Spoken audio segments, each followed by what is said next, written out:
I love this city, man. Folks, today we're on a single ply roof and we're getting ready to do a scope of work that's a little bit unique. I was out here a couple weeks ago and they had about 5 leaks and kind of got nosy and really didn't find a whole lot. So on the tail end of my inspection, I found some things that were very concerning for me. So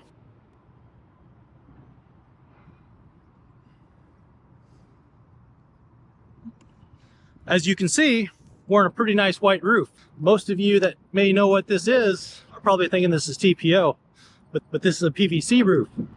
I can tell you firsthand, out of 16 years of doing this, well over 10 of them being here in Houston, PVC is not a very common roof for us. It's dominated by TPO. So TPO and PVC both have their uses, but TPO dominates it. And they both have some similarities because after about the 8-12 year mark, they're going to start coming apart. I know every TPO and PVC manufacturer just rolled over, but that's all right. I spit facts because I put a lot of this stuff down. But what we found was, look at these orange marks. These marks are all over, and they're known more on PVC, and usually those indicate hail, which is an impact. And that's kind of what I thought it was originally. Although we don't get a whole lot of hail down here, we get a lot of big high wind storms. So I originally thought this may be an impact, but this roof, while it looks good, is probably about 14 plus years old. So this thing's ripe for a silicone roof restoration.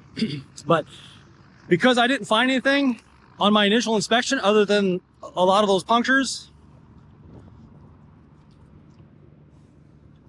because I found these all over, and I know there's a lot more, what we're going to do is we're going to come in and you can see I squared it off. That's a very excessive square. What we're going to do is we're going to pressure wash this. Pressure washing is going to allow us to get this real clean, and we're going to coat these areas in silicone.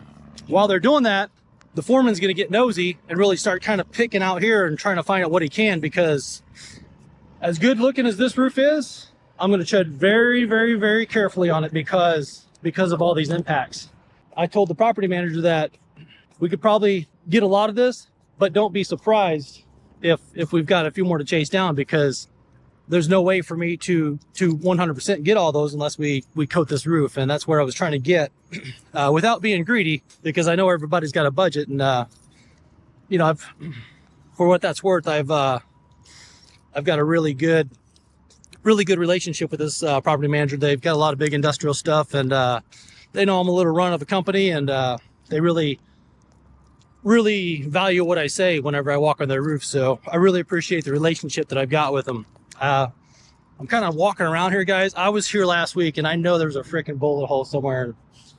I've been looking for this thing for about 15 minutes and I have not found it. It's starting to irritate me a little bit, but here, look at that. That's not even in a leak area. So I know this roof has problems, and my goal to manage this project is, anytime you hire me, I'm protecting your assets. I'm going to make them last longer. I'm a repair guy, okay? Most people in the industry would call me a bottom feeder. I've got no problem being a bottom feeder because I just want the low-hanging fruit. The big guys can go kick their own asses and do all that big stuff. I could care less. I just want the low-hanging fruit, and really found out that I'm, you know, I enjoy the relationship end of this. So I'm one of the rare guys that doesn't have too many aspirations to be much bigger than what I am, other than probably starting an office up in Dallas here soon, and would like to get into San Antonio more. But once I get those developed, I'm done. I got no interest in traveling anymore or doing a lot of the stuff that I've done over the last 16 years, because I love commercial roofing. I love the service end of it. I love the restoration.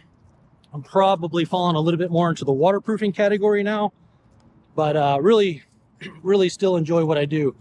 But looking back over the years and working for a couple of national companies, you really get the grind's been a long one. And while I don't do near as much service work as I did when I managed a national company, it's still demanding, because as most of you may know, you don't call a roofer until it starts raining, and once it rains, it's boom, boom, boom, boom. So you don't really get to take a break. If you're running a state-of-the-art, a first-class service company, most people don't know what that is.